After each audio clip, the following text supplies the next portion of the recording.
오늘은 은혜가 식어지기 전에라는 제목을 가지고 하나님 말씀 증거하도록 하겠습니다. 우리는 지난주에 하나님의 경륜이라는 신학적 단어에 대해서 이야기를 했습니다. 이 신학적으로 이 경륜이라는 단어는 하나님의 위대한 계획과 그리고 그것을 이룰 수 있는 능력이 포함되었을 때에 그것을 가리켜서 경륜이라는 단어를 사용한다, 이렇게 말씀을 드렸습니다. 그리고 이 하나님의 놀라운 경륜을 이루시기 위하여서 하나님이 홀로 하시는 것이 아니라 하나님이 다 하실 수 있지만 연약한 우리들을 사용하신다고 말씀을 드렸고, 우리 쪽에서 사용되는 입장에서 보면 그것은 바로 사명이라고 말씀을 드렸습니다. 그래서 그 경륜의 파편이 우리의 인생에 찾아온 것, 그것이 바로 사명인 것이죠. 우리가 이런 관점에서 우리 요나서를 읽어야 하나님에 대한 이해를 바르게 할 수 있다는 것이죠. 우리 하나님 어떤 분이십니까? 두 번 찾아오시는 분이시죠. 우리의 인생 가운데 절망스러운 인생을 걸어가면서 우리의 인생의 연약감 때문에 수많은 실패를 경험할지라도 우리 하나님은 두 번 찾아오시는 은혜의 하나님, 사랑의 하나님, 그분이 우리가 믿는 하나님인 줄로 믿습니다.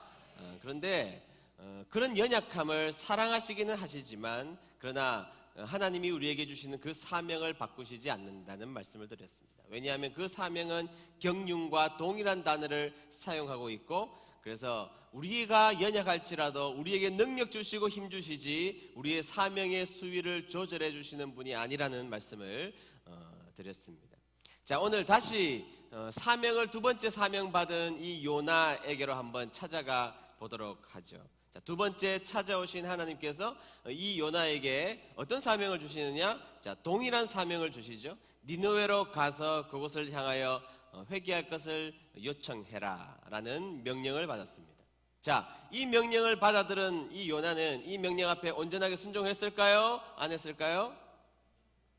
네, 여러분 착해서 그렇게 생각하시지만, 목사님, 물고기 뱃속에 들어갔다 나온 인간인데 순종 바로 해야죠, 순종 바로 했겠죠, 이렇게 생각하신다면 오늘 성경을 조금 더 우리가 자세히 면밀히 살펴볼 필요가 있다고 생각합니다. 3절 말씀을 볼까요? 3절 말씀, 네, 다 같이 읽습니다. 시작.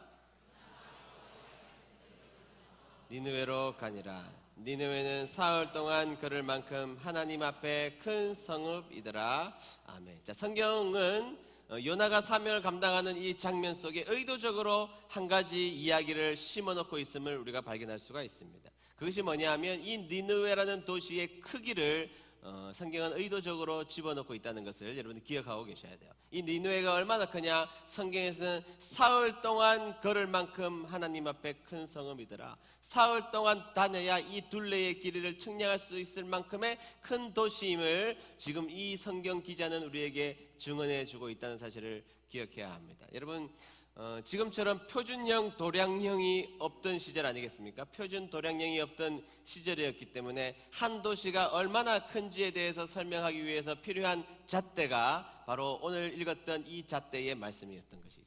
여러분, 한 도시의 크기를 정하기 위해서는 사람의 걸음을 가지고 그 도시를 측량, 그 당시에는 했다는 것이죠. 사람의 걸음걸이. 여러분, 사람이 한 시간에 몇 킬로미터 정도 걸을 수 있나요?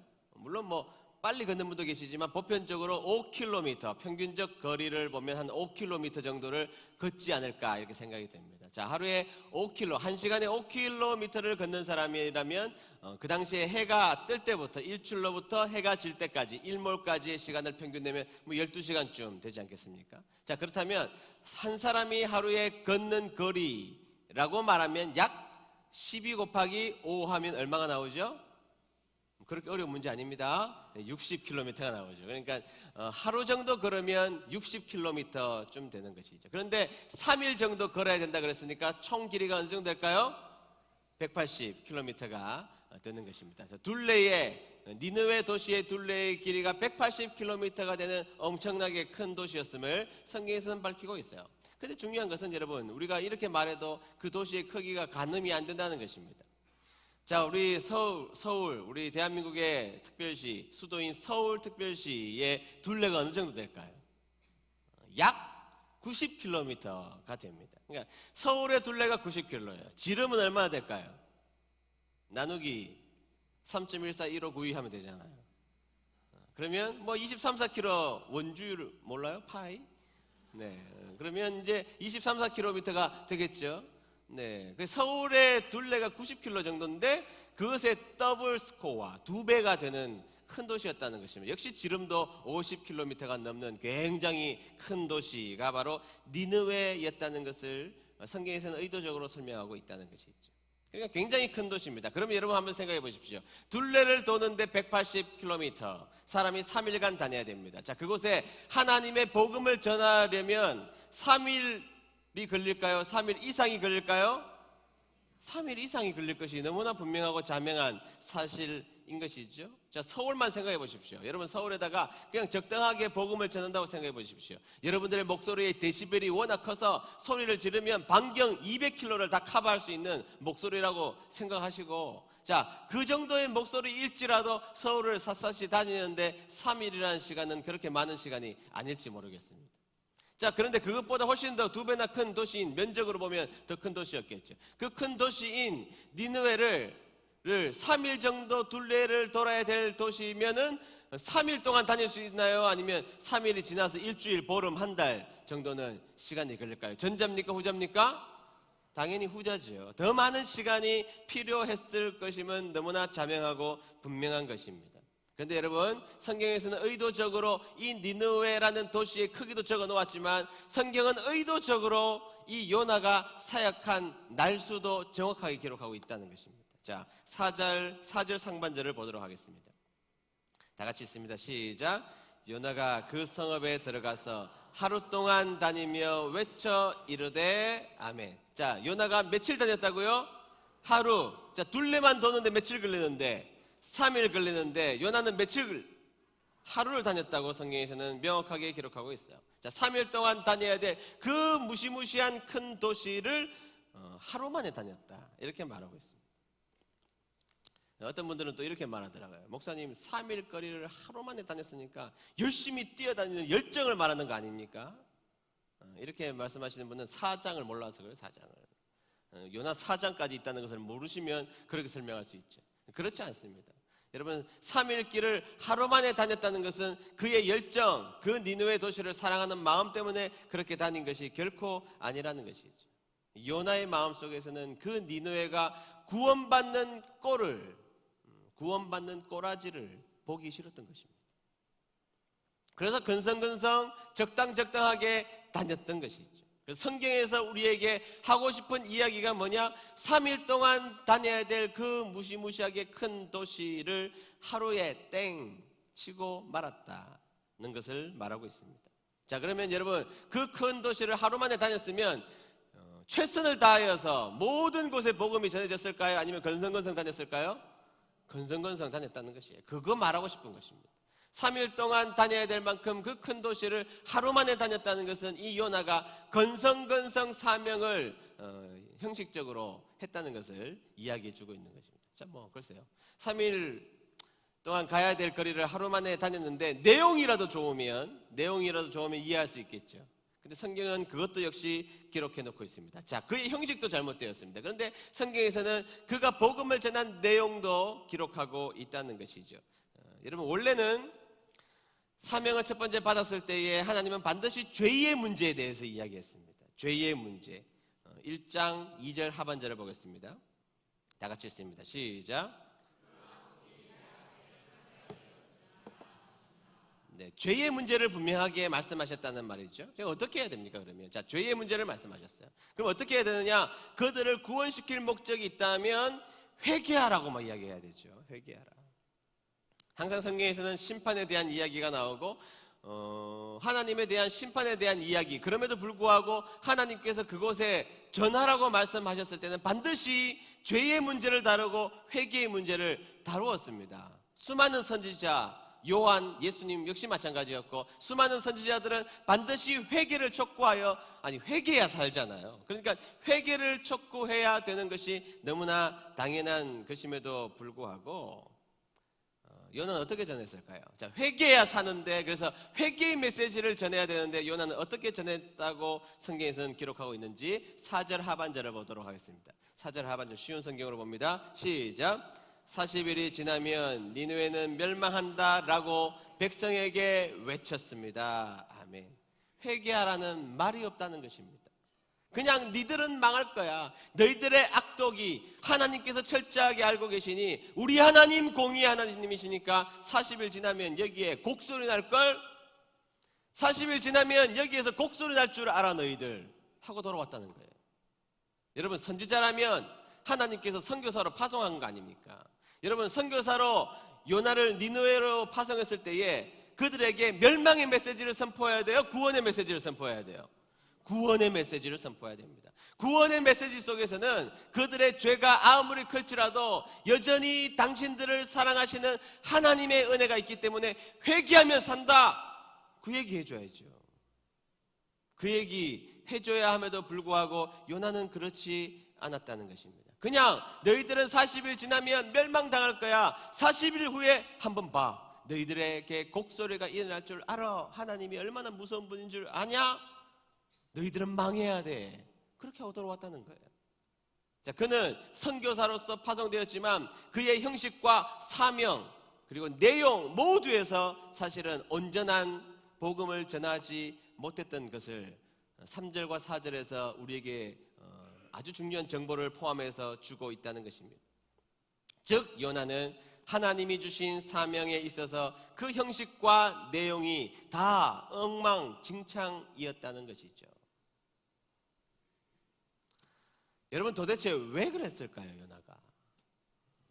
물론 근본적인 이유는 우리가 4장쯤 가보면 자연스럽게 알게 되겠지만, 저는 오늘 이 요나의 모습을 통하여서 여러분들에게 사명을 감당하는 우리들의 신앙의 모습의 행태에 대해서 여러분들과 함께 좀 그 내용을 나누고 싶다는 것입니다. 자, 여러분, 필름을 조금 앞으로 돌려서 물고기 뱃속에 있는 요나로 한번 다시 돌아가 봅시다. 자, 여러분, 물고기 뱃속에 들어가 있는 이 요나는 얼마나 간절했을까요? 여러분, 하나님이 건져주시지 않으면 요나는 거기에서 모든 인생 끝나는 것입니다. 물고기 뱃속에 들어가 있는 요나에게는 무슨 희망이 있겠습니까? 무슨 소망이 있겠습니까? 자기가 할 수 있는 능력이 무슨 의미가 있겠습니까? 아무것도 없죠. 그래서 이 요나는 물고기 뱃속에서는 철저하게 간절했습니다. 얼마나 간절했겠습니까? 하나님 살려만 주시면 나 모든 일 할 수 있습니다. 하나님 나에게 살려만 주시면 내가 가지고 있는 이 큰 문제가 해결되기만 하면 하나님이 원하시는 곳에 하나님이 원하시는 명령 가운데 모든 내 인생을 던져 넣겠습니다. 이렇게 요나가 생각했고 그랬기 때문에 백기를 들고 투항했던 것입니다. 그때는 순종하지 말아라고 해도 순종할 마음으로 가득 차 있는 모습이라는 것이죠. 여러분, 우리가 살다 보면 이 물고기 뱃속과 같은 경험을 할 때가 있다는 것입니다. 우리가 살다 보면 우리의 인생에 내가 원하지 않는 것들이 내 인생에 찾아와서 내 인생을 뒤죽박죽 만들어버리는 경험들을 우리의 인생 가운데 꽤 많이 하게 된다는 것이죠. 어느 날 전혀 내가 예상치도 못했고 기대하지도 못했던 큰 병이 찾아와 보십시오. 그렇게 교만했던 사람이 하나님 앞에 바짝 엎드립니다. 감기 걸려서 엎드리는 분은 잘 제가 못 봤지만 큰 병에 걸리면 사람들은 그동안 자신이 가지고 있는 여러 가지 삶의 경험과 삶의 기준과 삶의 판단 다 내려놓아요. 내가 보니까 다 내려놓고 하나님 앞에 바짝 엎드려서 하나님의 도우심을 간절히 구하는 자리에 서더라는 거예요. 반드시 섭니다. 여러분, 우리 인생 가운데 뜻하지 않는 물고기 뱃속을 경험하게 되면 사람들은 지극히 낮은 자리에 서서 겸손한 자리에서 하나님을 바라보게 되고 하나님의 처분을 하나님 앞에 기다리는 사람으로 바뀌게 돼요. 사업이 한번 망해보십시오. 그냥 망하는 것이 아니라 나 때문에 온 가족이 힘들어지고 주위의 사람들이 모두 다 힘들어지게 될 때 사람들은 하나님 앞에 바짝 엎드려요. 여러분, 그럴 때는요 시험도 안 들어요. 시험도 안 듭니다. 제가 보니까 정말로 중환병에 걸리거나 정말로 하나님이 도와주시지 않으면 살아날 수 없는 상황 속에 들어가 있으면 시험도 안 들어요. 시험도 안 들어요.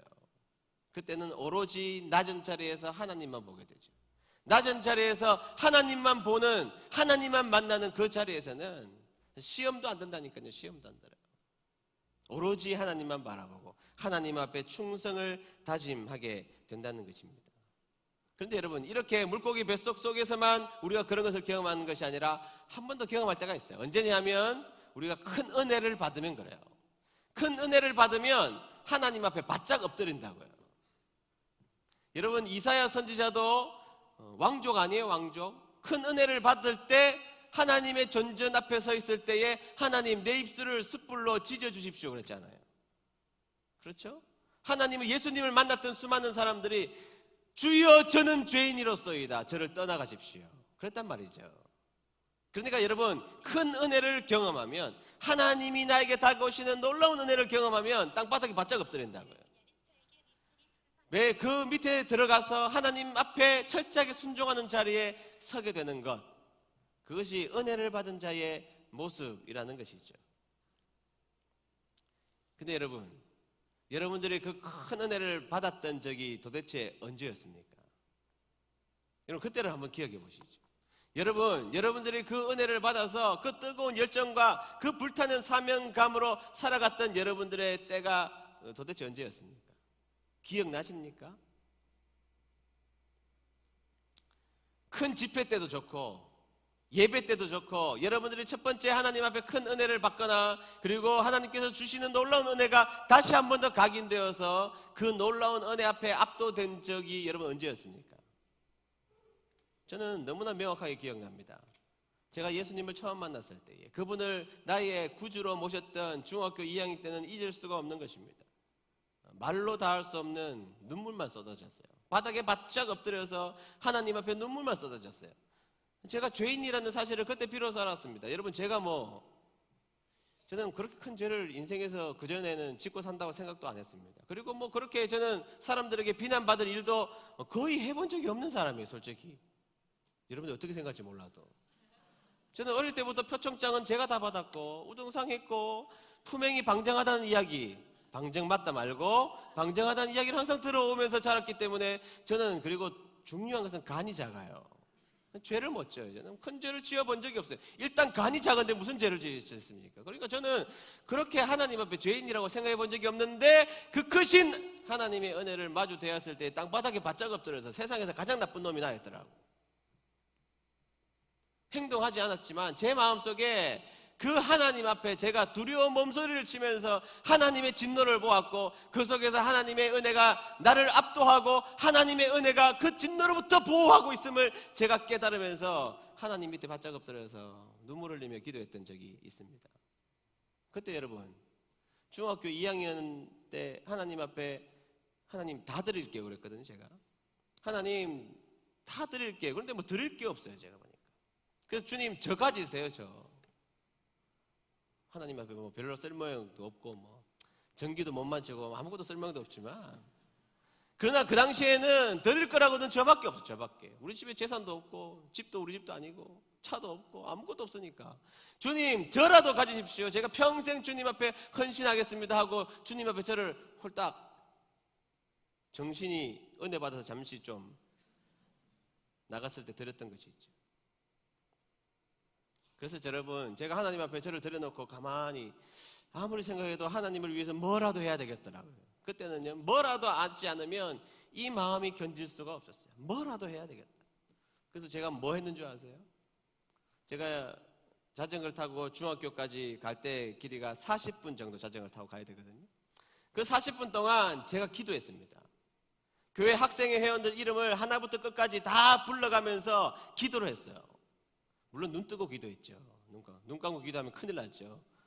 눈 뜨고 기도하면서 40분의 시간이 너무너무 아까웠기 때문에 하나님 앞에 기도하면서 그 40분을 보냈다고요. 하나님, 누구누구는 지금 믿음이 없습니다. 하나님 만나주십시오. 누구누구는 어떤 영은 집안이 어렵습니다. 하나님 도와주십시오. 누구누구는 집안에서 핍박을 당합니다. 하나님 그 누나를 불쌍히 여겨주십시오. 40분 동안 기도했습니다. 안 하면 못 살겠는데, 주님의 일을 안 하면 못 살겠는데, 받은 은혜가 너무 크니까 감당할 수가 없더라고요. 그때 우리 마음을 너무나 잘 그린 찬송가 하나 있죠.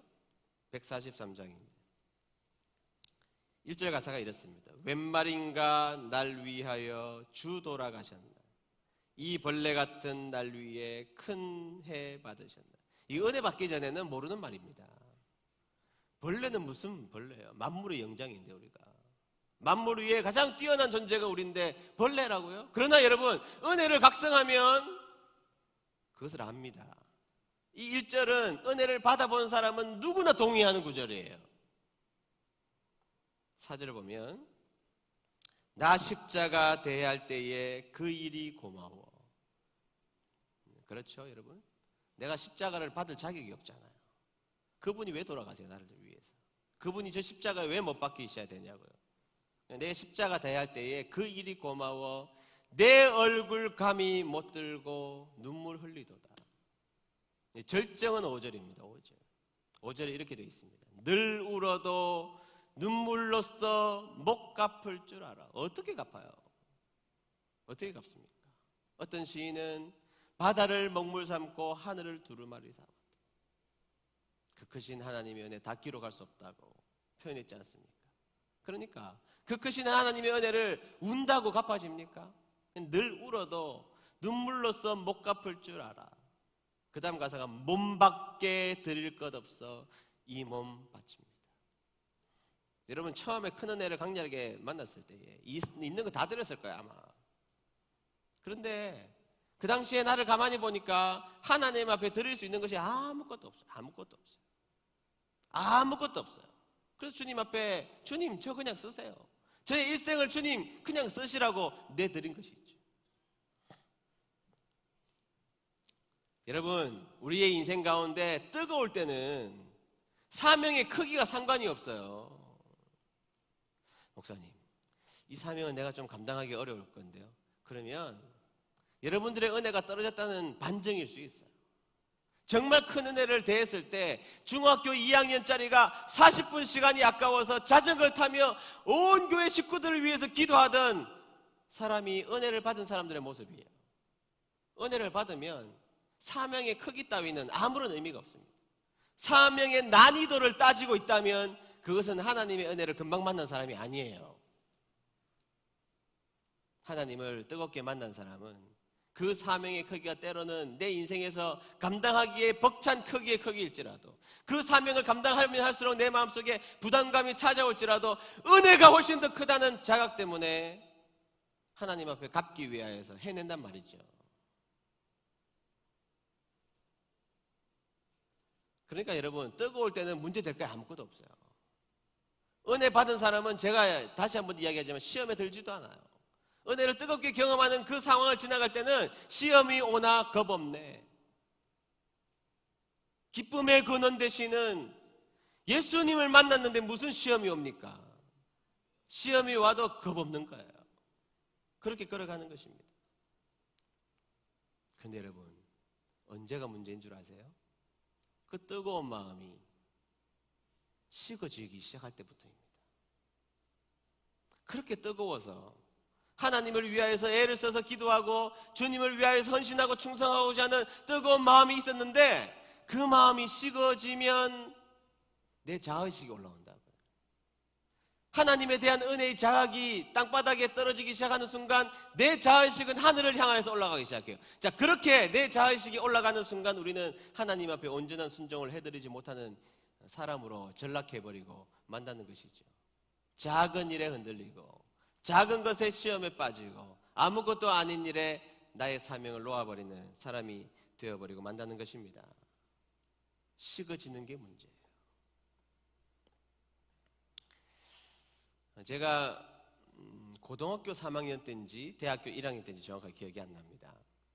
근데 이만재 씨, 유명한 카피라이터죠. 광고를 만드는 카피라이터 이만재 씨가 지은 막 쪄낸 찐빵이라는 책이 있어요. 얇은 책인데 제가 이 제목이 너무너무 마음에 들어요. 지금까지 마음에 들어요. 이분이 누구냐면 이만재 씨라는 분이 굉장히 유명한 분이에요. 여러분 광고 중에 여러분 기억나는 광고 손이 가요 손이 가. 어디에서 손이 가요?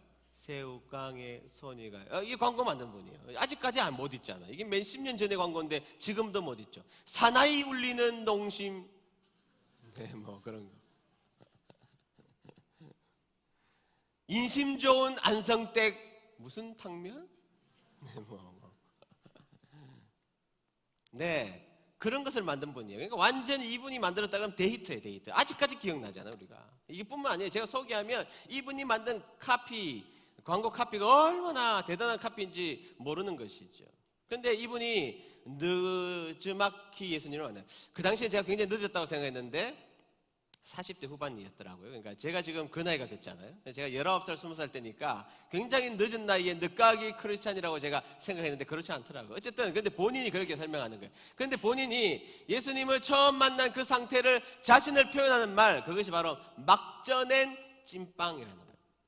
막져낸 찐빵. 제가 막 그 이름이 지금도 너무너무 좋은 거 있죠. 막져낸 찐빵. 이분이 주님 앞에 처음으로 예배 드리는 그날, 이분이 뭐 엘리트 아니에요, 엘리트? 그러니까 이분은 뭐 신비주의자도 아닐 테고, 예수님을 옛날에는 잘 안 믿었던 사람이고, 불교에 좀 관심이 많았던 사람이, 이 사람이 예수님을 믿으러 억지로 끌려서 처음 교회에 나온 날 특이한 경험을 합니다.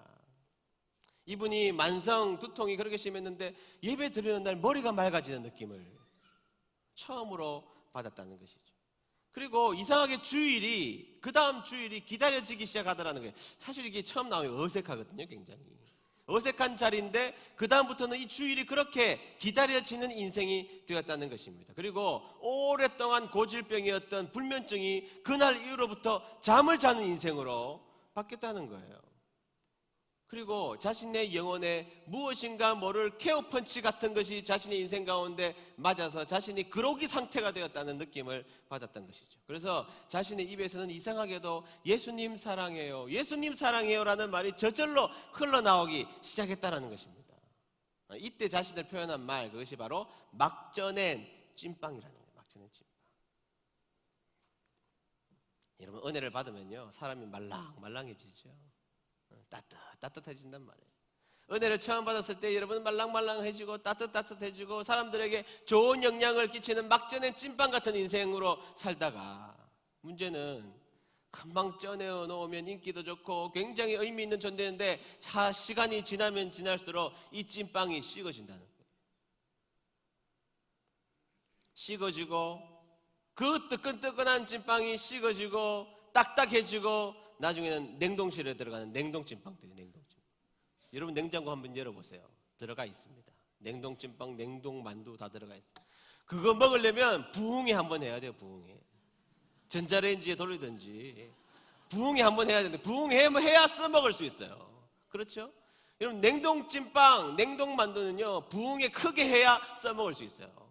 달궈야 돼. 팔팔 끓는 물에 쪄야 돼요. 그래야지만 먹을 수 있다 이 말이에요. 막져낸 찐빵은 바로 써먹을 수 있죠.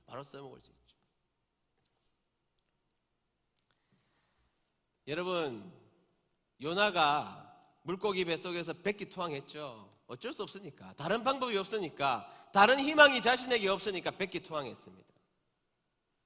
그런데 해변가에 물고기가 토해놓고 미역도 좀 걷어내고, 물고기의 소화 효소 때문에 나는 화학약품도 샤워하고 더러운 옷도 좀 갈아입고 정신을 차리자 식어지기 시작했던 것입니다. 그 뜨끈뜨끈했던 그 마음이 식어지기 시작했던 것이죠. 그리고 식어지자 하나님이 무섭기는 무섭고 안 갈 수는 없고 가기는 가야 되겠고 순종의 모양은 해야 되겠고, 그러니까 3일 동안 걸어 다녀야 한 바퀴 겨우 돌 수 있는 거리를 가서 하루만 다녀오고, 그 다음에 다녀오면서도 내용도 그냥 니들 망할 거야, 한 달 오면 여기 곡소리 나 하고 돌아온 거예요. 여러분, 우리가 인생을 살아가면서 주님 때문에 살고 주님의 은혜로 살지 않습니까? 주님이 지켜주셔서 살고. 그렇다면 우리 모두 주님의 백성들입니다. 주님의 백성으로 살아가기 위해서 중요한 것이 있다면 우리 모두는 막져낸 찐빵이 되어야 한다는 것이에요. 옆에 사람 좀 만져보라고 하시는데, 말랑말랑한지 영혼을 못 만지니까 만지지 마시기 바랍니다. 여러분, 우리가 하나님의 백성으로 아름답고 바르게 살아가기 위해서는 막져낸 찐빵이 되어야 한다는 것이죠. 그래야 주님의 일이 우리에게 주어졌을 때에 바르고 아름답고 순종하게, 순종의 모습으로 그 일을 아름답게 걸어갈 수 있는 백성이 될 줄로 믿습니다. 여러분, 지금 식어져 있지 않습니까? 여러분, 지금 그 은혜 받은 지 너무너무 오래되어서 여러분 식어져 있지 않습니까? 죄송하지만 여러분 지금 냉동실에 처박혀 있지는 않습니까? 그렇다면 빨리 부흥회 한번 해야죠. 하나님의 은혜, 내가 처음 받았던 그 놀라운 은혜 속으로 다시 들어가서 하나님이 우리를 쓰실 수 있도록 하나님 앞에 내어드리는, 은혜를 사모하고 은혜를 갈망하고, 그래서 내 자의식이 아니라 사명이 더 명확하게 보이는 주님의 귀한 백성들 되시기를 주의 이름으로 축복합니다. 생명의 말씀으로 나를